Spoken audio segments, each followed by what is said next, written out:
So that's kind of just a little bit of business before I get the pleasure of introducing Jeff Grant, who I think most, if not all of you know. Jeff spent 21 years in government between the CIA and the NRO, the National Reconnaissance Office, in a variety of positions. And then he left the CIA and went to the private sector in 97. So rather than me try and summarize his experience, Jeff's going to take a couple of minutes and just kind of go through his background so everybody's up to date. So with that, on behalf of everybody on the call, Jeff, let me welcome you to the TRA audience. That's wonderful. Thank you very much, Dina. And I want to thank the TRA organization and the board who set this up. It was sort of unusual to get the text or the email from Reggie saying, hey, would you think about doing this? And I was flattered to say, yeah, because there's so many of you who I've known over the years and just have lost touch for one reason or the other. And so it's great to see so many familiar faces and old friends together. So with this kind of group, and we're all retired, don't you wonder how Space Park survives without us? It's because of the people that you brought in behind you. And so that's really a testament to how well the organization's doing. And I'm really thrilled to see John and the team and Blake, the new space sector, doing so well. It's really gives me pause to see a space business back as strongly as it is.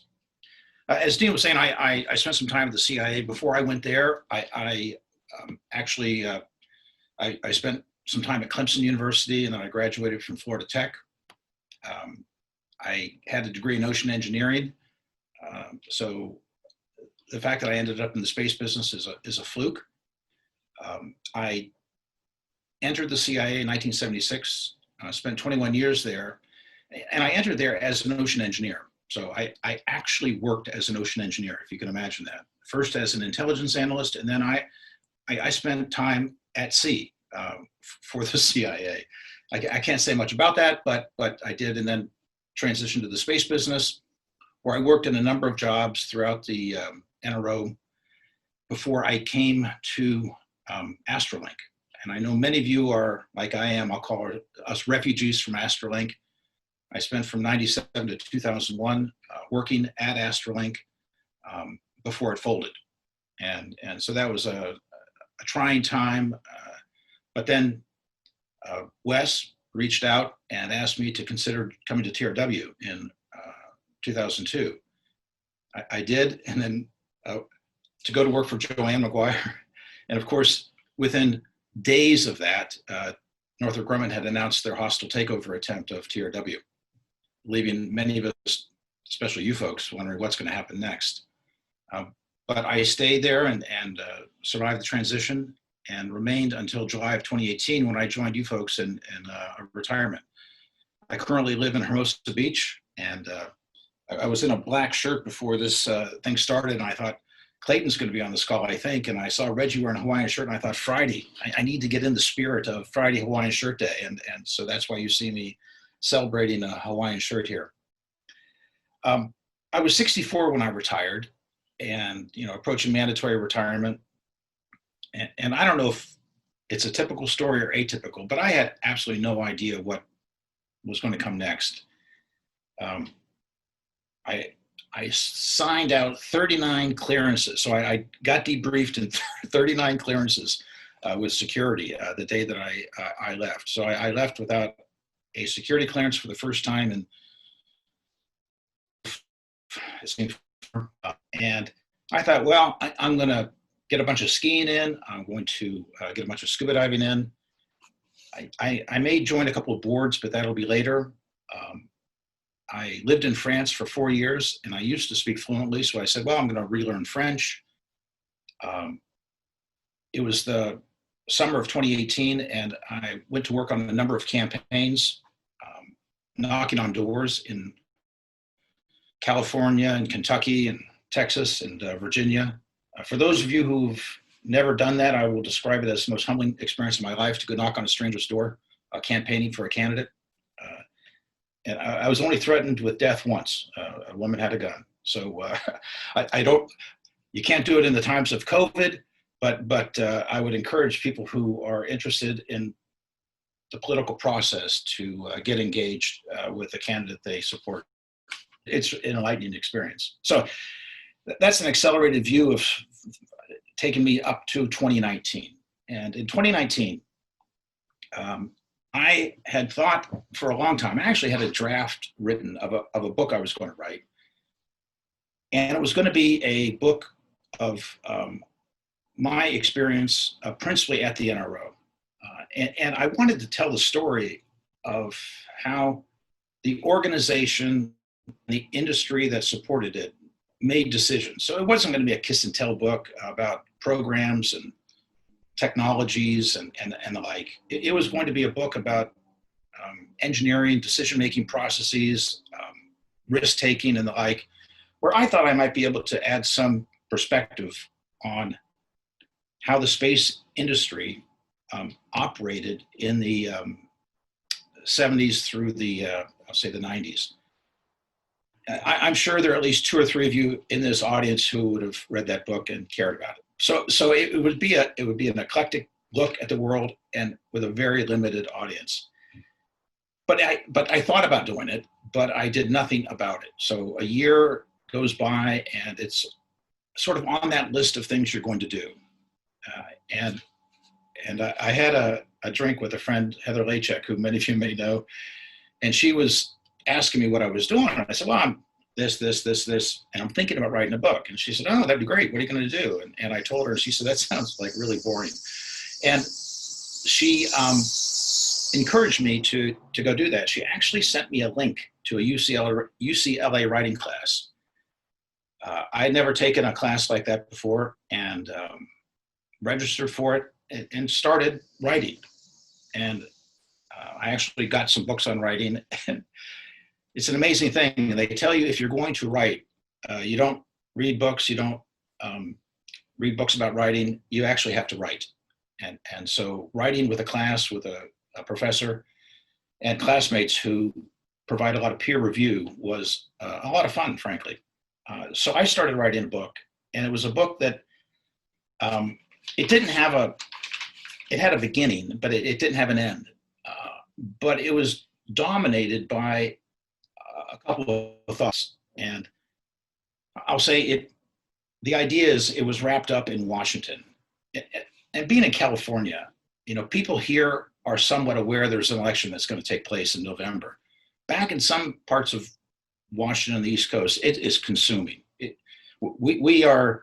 We're isolated from, I'll say, that kind of political nonsense that takes place in what we know as Washington Swamp.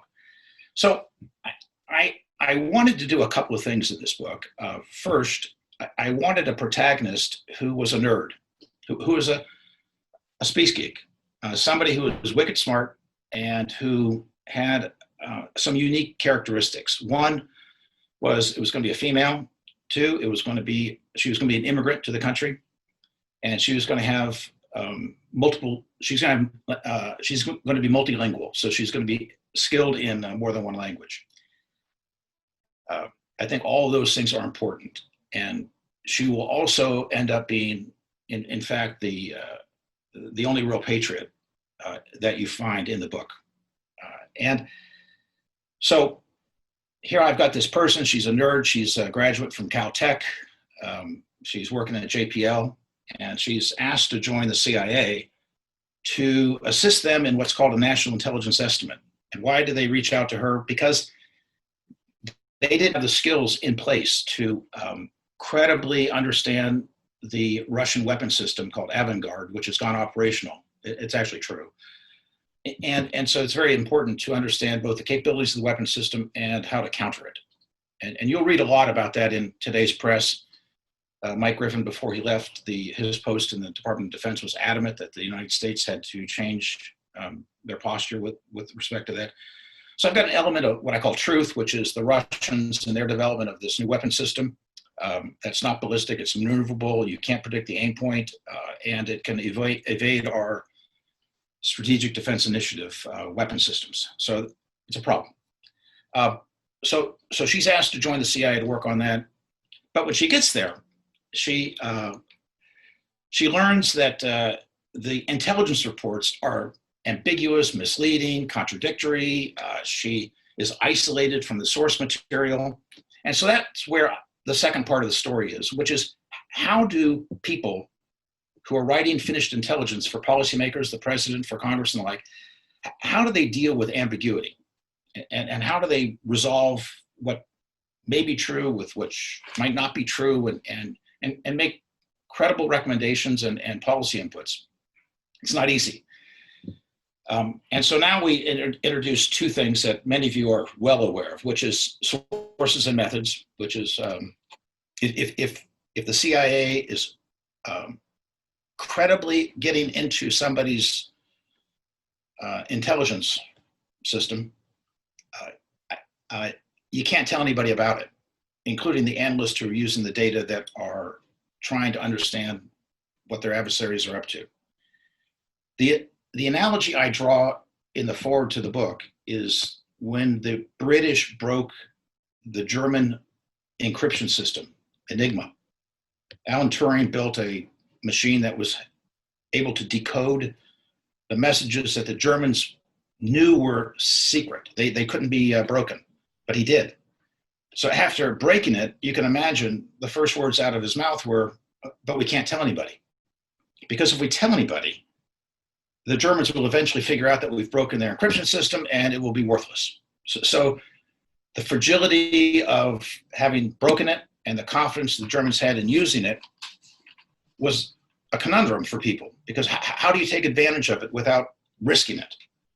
And so in this case, ships were sunk, battles were fought and lost because the Allied forces chose not to take advantage of some elements of that intelligence. It was higher value was keeping it secret so that the war would be won, but some battle may be lost. And that is a conundrum that remains today and has always been the case. In this case, my protagonist is read into a new source and method program with a couple of intriguing collection capabilities, neither of which are true. I'll tell you that it's Mission Impossible stuff. They could be true, but they're not. And people have asked. I saw a note, I think Dave Bloodgood kicked this off on a Facebook page, if I recall. I actually did submit the manuscript to the CIA Publication Review Board. I'm obligated to do that for the rest of my life. If I write a cookbook, it's got to go to them for approval. And so they did review it, and they did approve it. And just an aside story, Bill Studeman, who's the former director of NSA and the former deputy director of the CIA, sent me a note asking me how long it had taken for that to take place, and it took 3 weeks. And he couldn't believe it, that they had taken the manuscript and turned it around, and they didn't make a single word change, by the way. So it just says that it's not an impediment to an aspiring publisher. All right, so my protagonist has gotten access to these extraordinarily sensitive news sources and methods. She's a fluent Russian speaker, having come from Russia at age 3, and spoken only Russian to her grandfather as she grew up in the United States.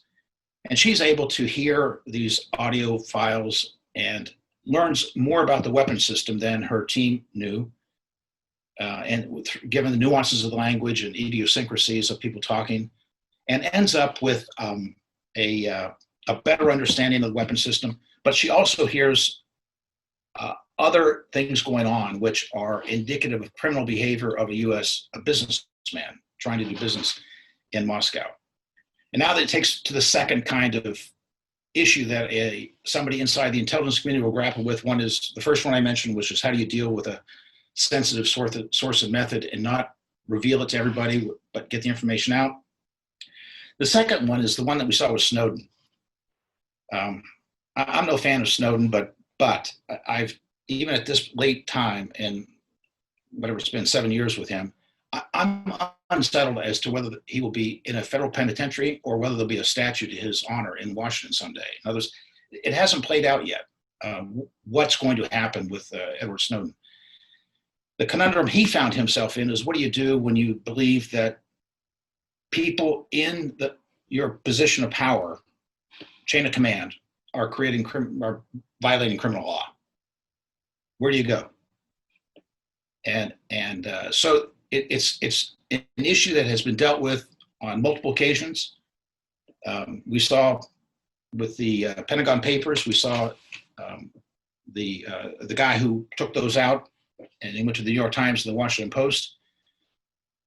We've seen it play out with others where they've gone to the Inspector General, and we saw that with Vindman.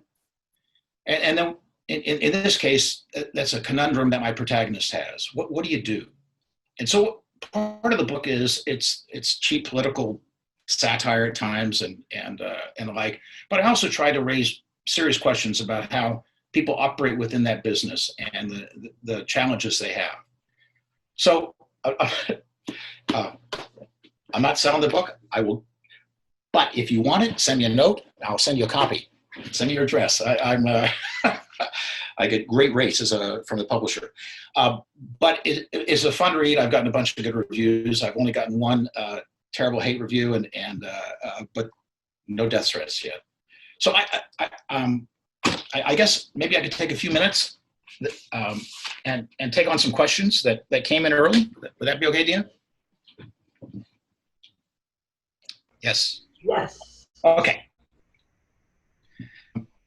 Here's a question from Ray Matalone. I don't know if Ray's on or not because I can only see 5 people at a time. Yeah.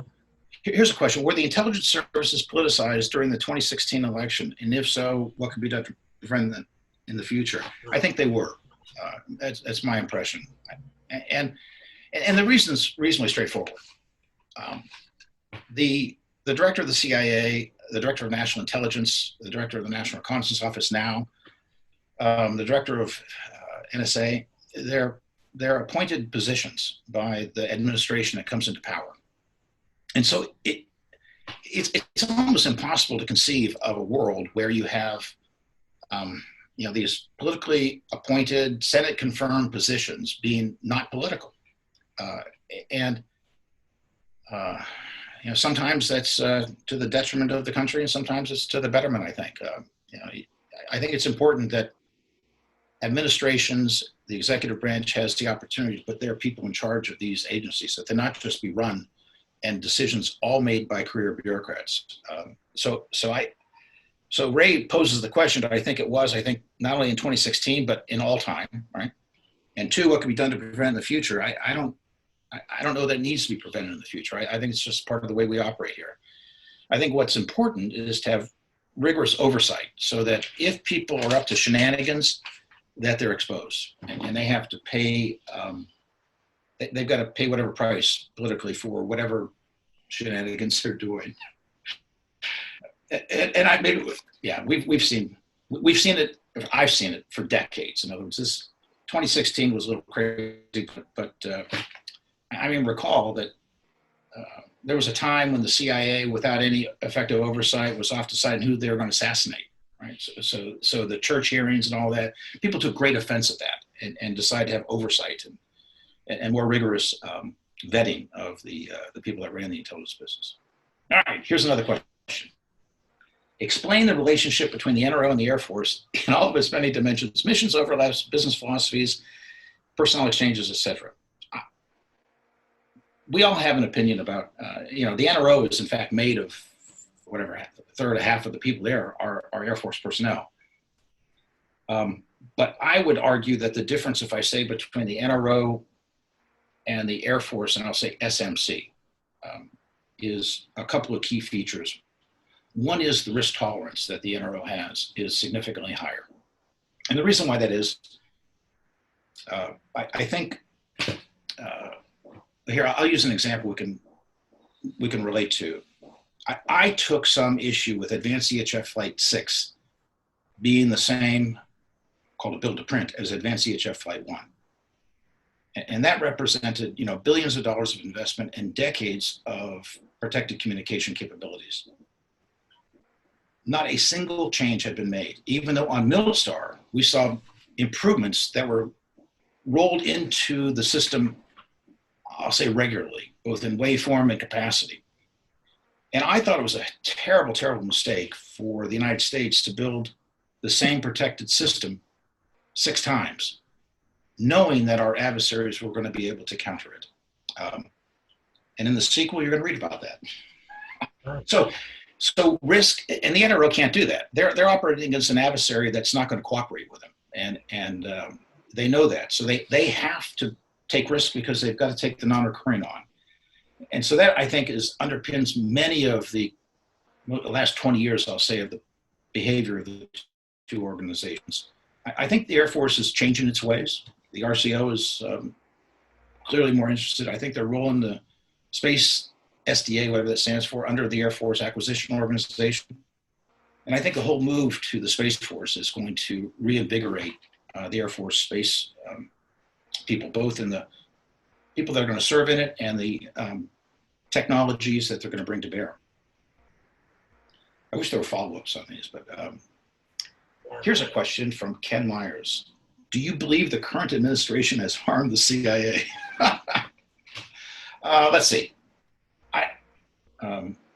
I think putting Gina Haskell in charge of it, a career professional, was a good move. I think moving a congressman from Kansas out of there was a good move. I think it makes sense for people who have more of an experience base operating in that environment, be at the leadership level. We've seen over the decades, I'll say, the good, the bad, and the ugly, and that's not just from the current administration, but in fact from many of them. And I'm paying attention to being recorded here. Let's see. Here's a question from Steve Smith. What do I feel is the most personally rewarding project I've worked on, and why? Let's see. It's the one I can't say much about. Folks who were there at the time at TRW would know it as Orange Dot. And TRW was a major subcontractor to a prime contractor that built, I'll call it the principal technology capability that enabled the mission. And it was a spectacular program that was done in the 80s and operational in the 90s, and has never been replicated. Right? What we did 30 years ago has never, people can't believe it to this day. So that's a program that I look back on as a career highlight. And I know a number of the people on this call worked on that program too. Or I see Vandervoort down there. Yeah. Do you agree, Dave? Thumbs up. Yeah. Here's a great question from Doug Tomber. After several unsuccessful attempts over 20 years on programs such as DSP, AMP, Teledesic, do optical crosslinks, and I will say TSAT, do optical crosslinks have a future? Absolutely, without doubt. I don't know if any of you have seen, Dan Golden has been engaged in a letter writing op-ed piece campaign in Aviation Week for the last couple of months about GPS, about the 5G licensing of L-band. And there's a constituency that doesn't want that to happen because they're fearful it might someday interfere with some part of GPS's infrastructure, and others who want to use it for broadband services locally. It turns out the RF spectrum and our ability to operate in it is, I think, going to be overcome by optical links, which bring not just bandwidth, but degrees of security that you can't easily get with RF. So I think optical crosslinks have a bright future. Here's a question from Richard Tucker. How will our future space exploration go under a Biden presidency? I have no idea. I don't know whether a Biden administration will have any kind of focus. We've seen I know, these crazy fits and starts. I've talked to Mike Pence on occasion. I'm on the Space Foundation board, and you hear this stuff. And you saw Doug Lovero's problems he got into with NASA. They say we're going to the moon, or we're going to be on the moon in 2024. I don't know a single person who believes that. Right? So you hear the words of an administration, and then you look at the actions of an administration and the budget decisions and the like. And so I just don't have a sense of what a Biden presidency would mean to space at large. I do have a sense, however, that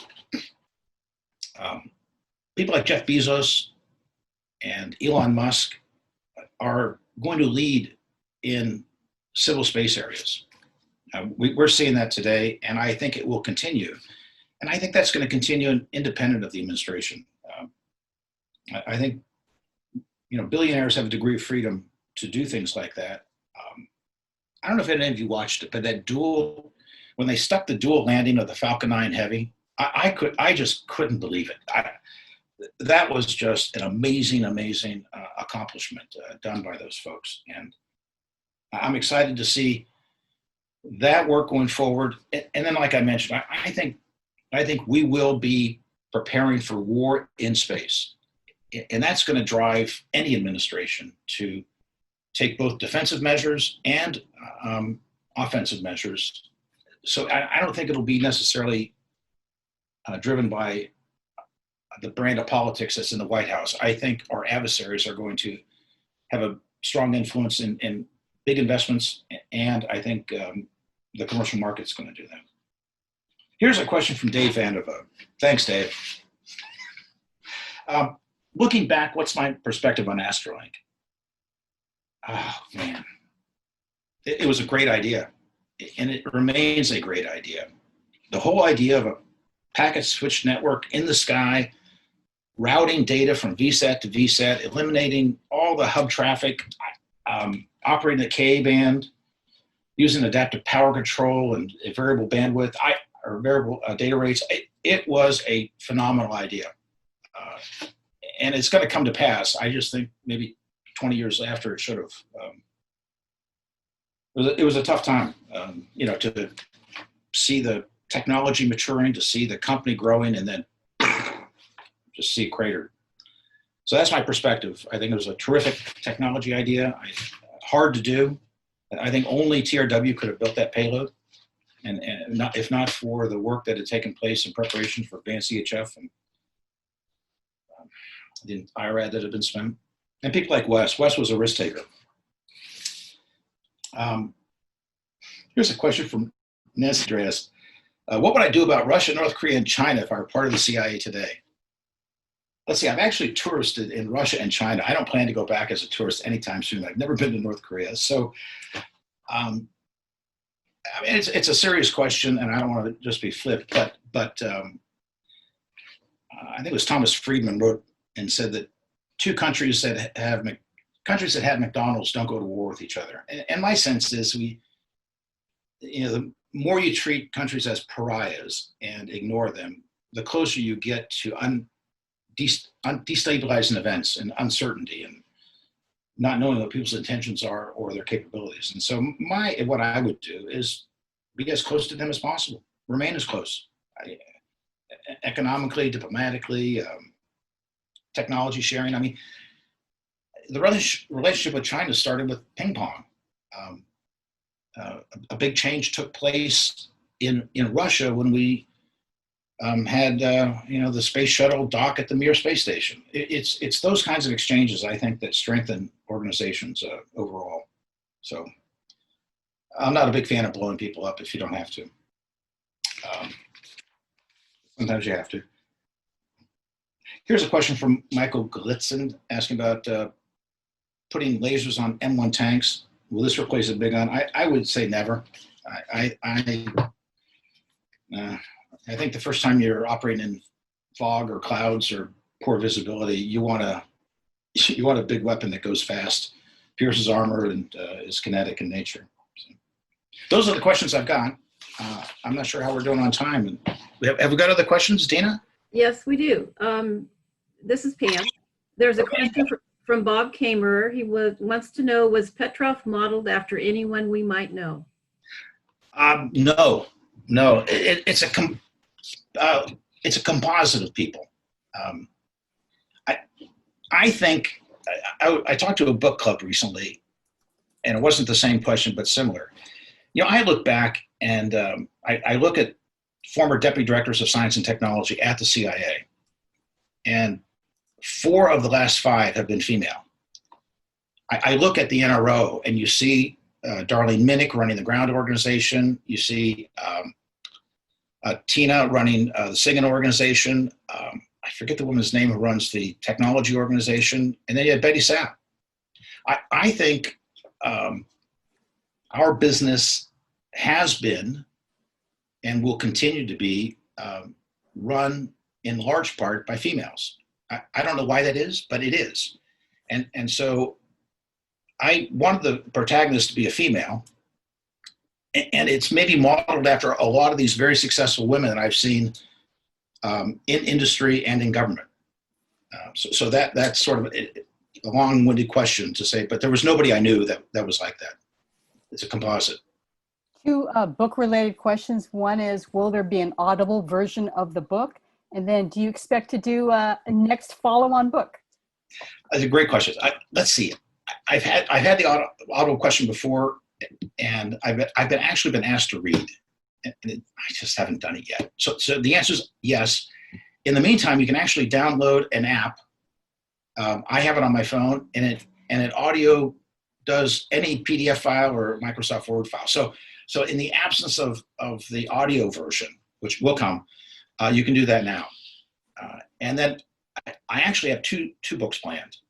The second one is called The Sewer, Deceit and Corruption in the Kremlin. So Elizabeth ends up in Moscow, and she's going to be heavily involved in a project there in Moscow. So we're going to be examining some of the corrupt behavior of the Russians in the sequel. The third book, she's going to be in Beijing, in China. So I've actually got a outline. If you can believe it, I've got an Excel spreadsheet and I've got timelines. It gets complicated when you write these things. I had never done anything like this before, and there are errors in the book, and you can't edit your own work, and the editors that did this missed a couple of things that some people have very graciously pointed out. So there will be a sequel, and the audiobook, I can't tell you the timing on that. It's just what my schedule allows. We have a question from Gordon Gerson. Do you have any thoughts about the new Space Force? Yes, I do. I think the new Space Force is essential, and here's why. It drove me crazy at the NRO to, I'd have a coworker come in as whatever, lieutenant colonel, major, captain, and they were going to be working on a program with me. And they'd spent the last 6 years in a missile hole in North Dakota. But they were part of a career cadre who were part of a group that the Air Force was going to entrust their space development activities to. And that always wasn't the case. The Program A of historical note, the NRO was Program A, Program B, and Program C. The old Program A had space acquisition professionals who spent their career in that business, but in fact, they sacrificed their career. They weren't ever promoted to general officers because they were competing against bomber pilots and fighter pilots and the like who had commands of wings and squadrons. And so career-wise, for them to be an effective space operator meant that they had to really never aspire to become more than a colonel. Tom Moorman might be one of the few examples of that. And I think forming a Space Force is going to allow them to develop a cadre of people who are true professionals in space. That's what they're going to do. And they're going to know it from all ends. They're going to know it from effects, from weapons. They're going to understand it from operations. They're going to understand it from development. And just like Navy officers understand how to build and operate ships, just like the Army guys are competent and capable on ground equipment.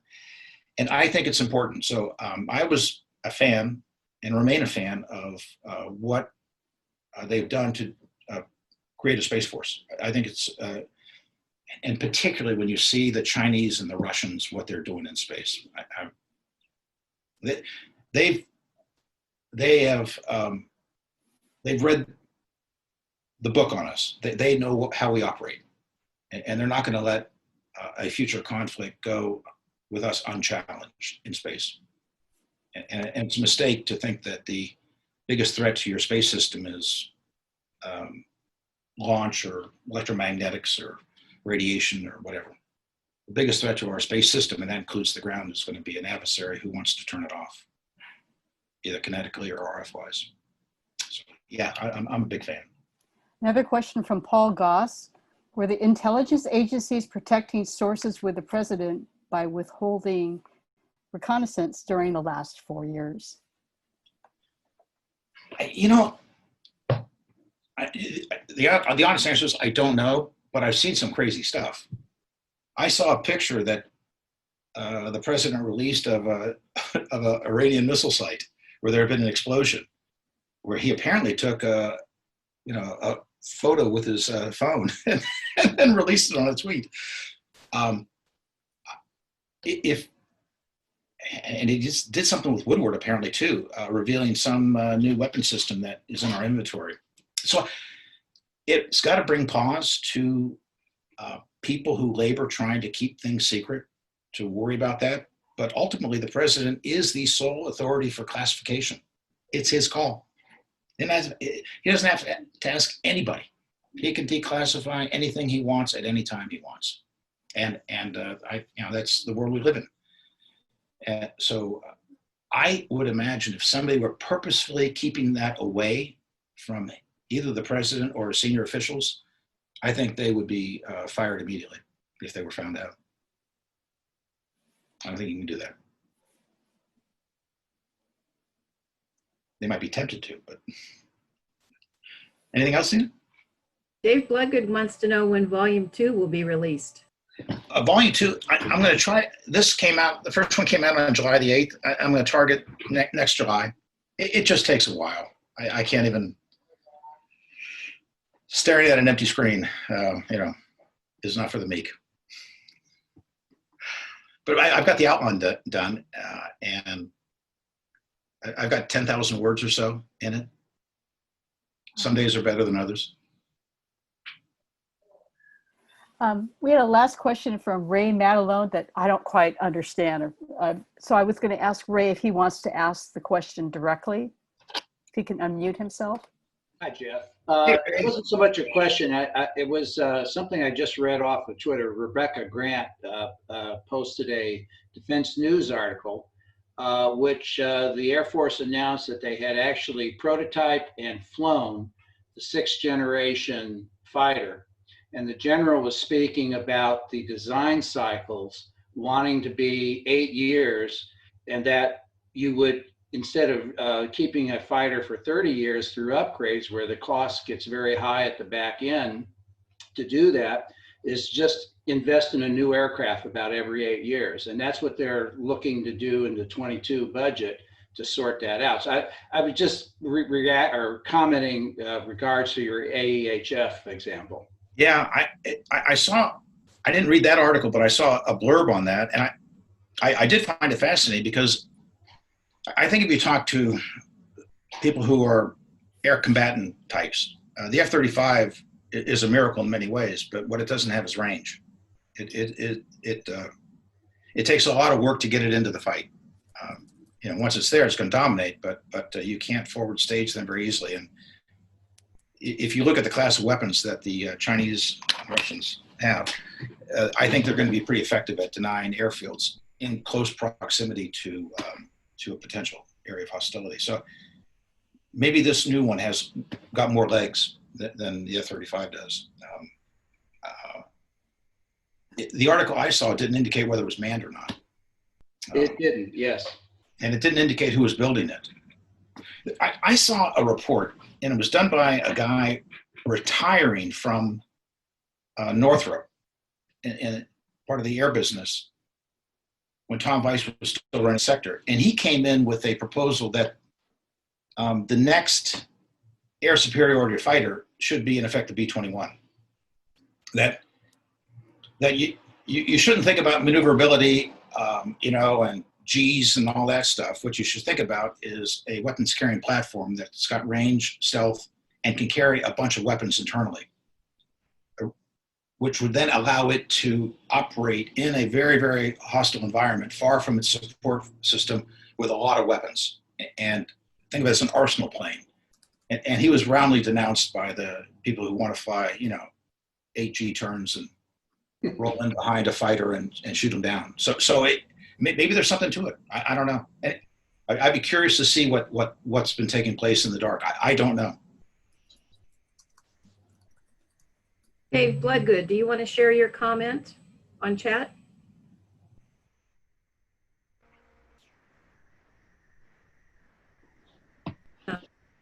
Oh, come on.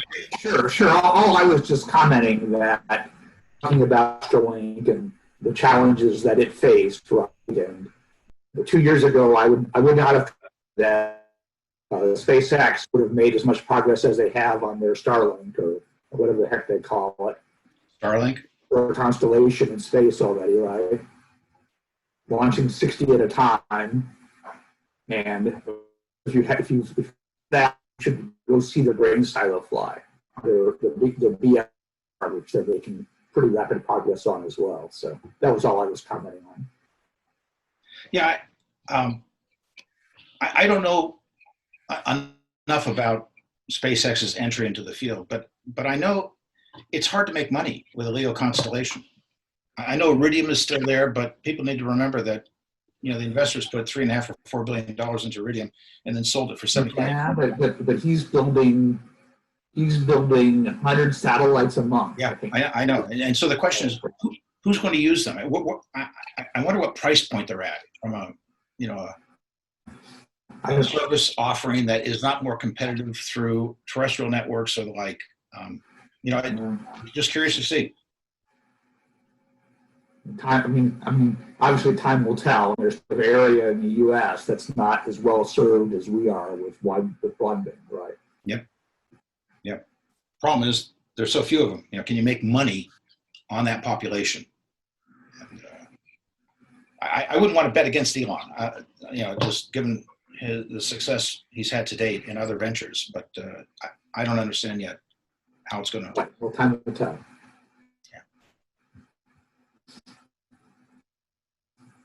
Jeff, the last comment we have is from Dave Vanderboot, and he suggests that you hire a professional reader for your current book and use your time for new books. I could do that. Who should we get to do the reading? Charlene Theroux? Clark Snodgrass.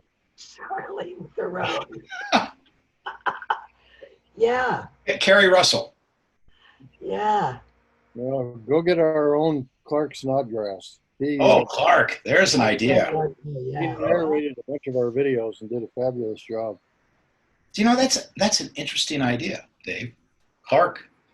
He'd probably do that. I think he's still down in San Diego, if I remember. He's working down on Global Hawk. Yeah. Is he?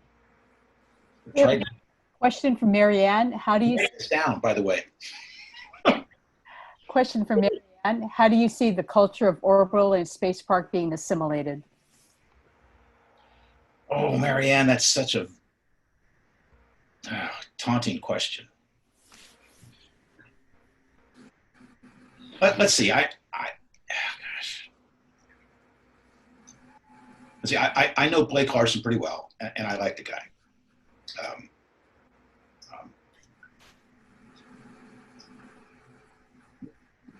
I was strongly in favor of a purchase of Orbital a number of years ago. And the reason why was they had commercial satellites, they had launch, they had the solid rocket business. They had a footprint in areas that we did not. Right. And I thought that we would complement each other, which is sort of the reason why I went through the Hart-Scott-Rodino process so easily. There were no divestitures that had to occur because we, in fact, didn't have overlapping business with each other. So what does that mean pragmatically? It says that Orbital's experience with our principal customers is limited. And I worry about that because our as dog owner starts looking like their dog after time.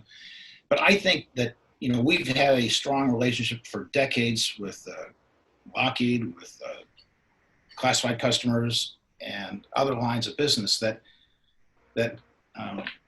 Blake and his team are unfamiliar with, not very familiar with. And I just worry that there can be a culture clash because of that. Not intentionally, but I think I don't know. Oh, I'm not infrequently, but I think the possibility is there. I will tell you, I'm encouraged.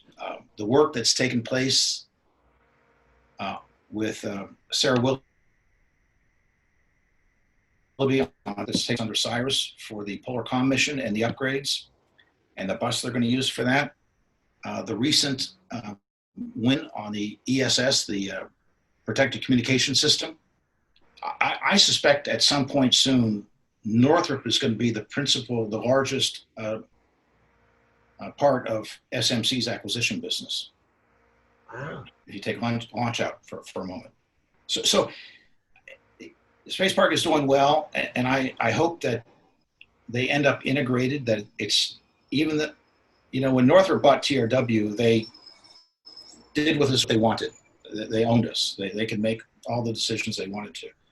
We bought Orbital, but for those of us who were at the conference when Wes, it must have been February of 2018, Wes stood up and said, look, we're buying them, but we need to learn from them. He was adamant about that in a talk where he introduced Dave Thompson and the leadership team from Orbital.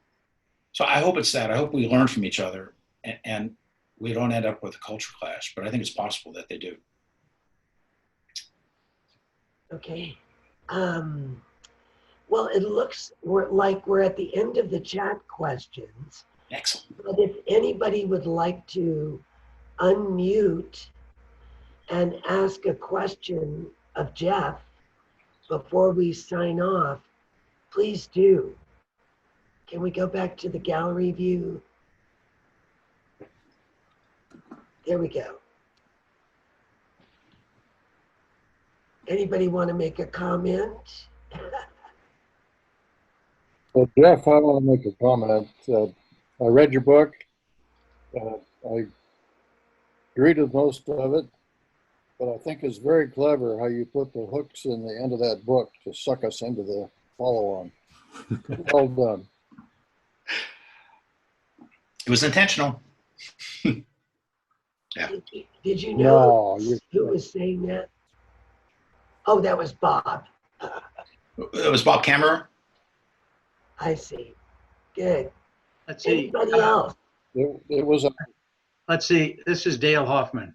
Can you hear me? I can hear you, Dale. How are you, Jeff? I'm doing terrific. Crossed distantly and I'll let you know somewhat disparagingly, not to you, but to the other. I know two Jeff Grants. And every time somebody says Jeff Grant, I would be thinking of the wrong one.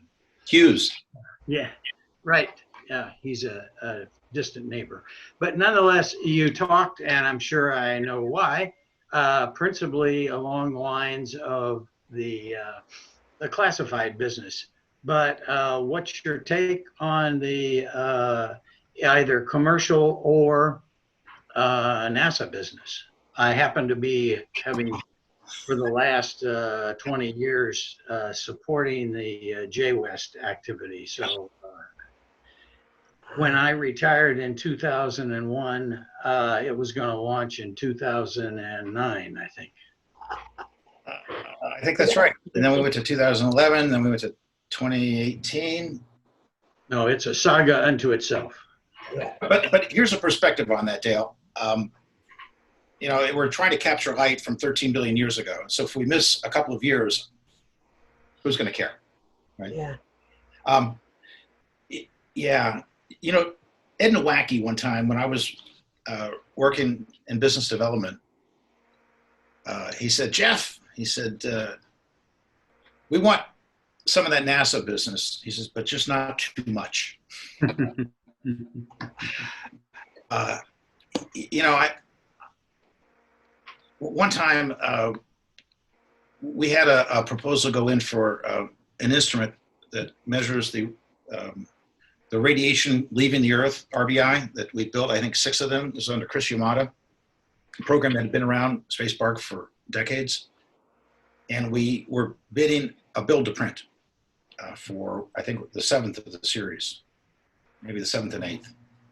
And we bid a fixed price. It was actually cost plus. We would have done fixed price. But we bid $25 million or so less than the bid from ITT, Harris, whoever they were at the time. And we lost.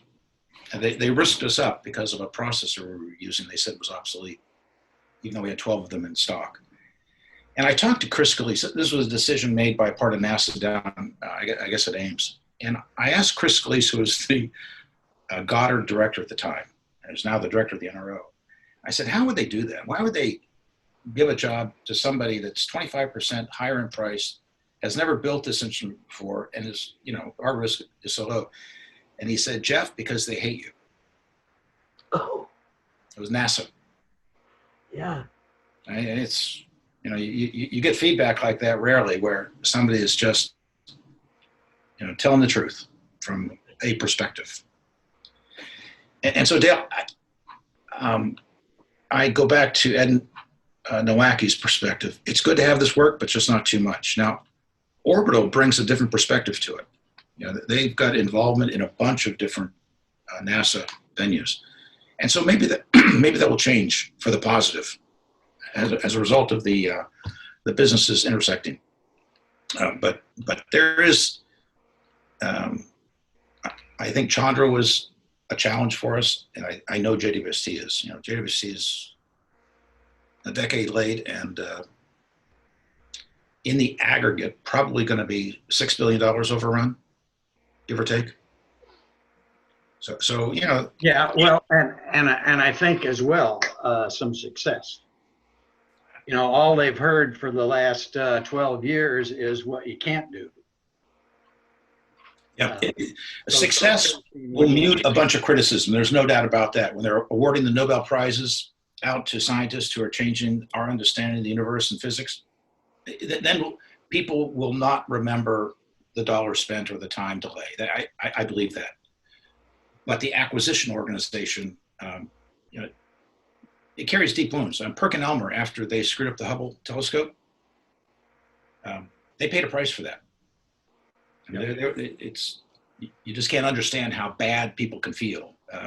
It takes, you know, a generation or two of people coming and going before all those memories, the half-life of the memories, you know, fades. Yep. But maybe Orbital. I mean, where there's less of a face of JWST on it. You know, the cryo cooler was a big problem too. You know, so there's JWST, but JPL also got soured on us with the cryo cooler. Yep. So okay, thanks, Jeff. You bet, Dale. If I could, I just wanted to, your comment about Jeff Grant, I wanted to give you a funny story. Jeff Grant showed up at Lockheed one time in building 156 East, and I showed up after he did. I walked in to get my badge, and I go to the guard and I say, I'm Jeff Grant, and showed him my ID, and he says, we've already given your badge out. I said, but I just got here.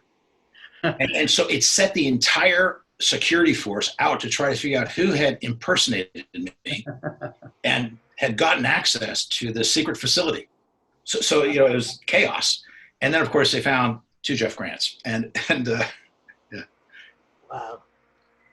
So that's when I was introduced to it. So Jeff, I'll just say I had a customer once swear to me that he had a Jeff Grant knew at Hughes. Yes. And he was amazed that I were that guy. And I didn't, because he's a customer, I didn't look that hard to try to disabuse him of that. But now I understand. Yep. He was actually a vice president at Hughes. I called Tony Iorillo one time when he was running Hughes Space and Comp to yell at him. And I was called to make an appointment. And his secretary said, "It's Jeff Grant on." I said, "I'll put him on." So he gets on the phone, and I said, "Yeah," and I started yelling at him. He says, "Who's this?" I said, "It's Jeff Grant." He goes, "Oh, the other Jeff Grant." He wouldn't have taken the call otherwise. So yeah, we've crossed paths on multiple occasions. Funny. All right. Look, it looks like we've come to the close. Hey, I've got Dina. I just on the chat. Is anybody going to keep a copy of the chat stuff? I've got a request here from Paul Goss. I want to. Oh, just to me. Okay, I got it. Never mind. All right. So, hey, Jeff, on behalf of TRA, thank you so much for our inaugural computer site chat.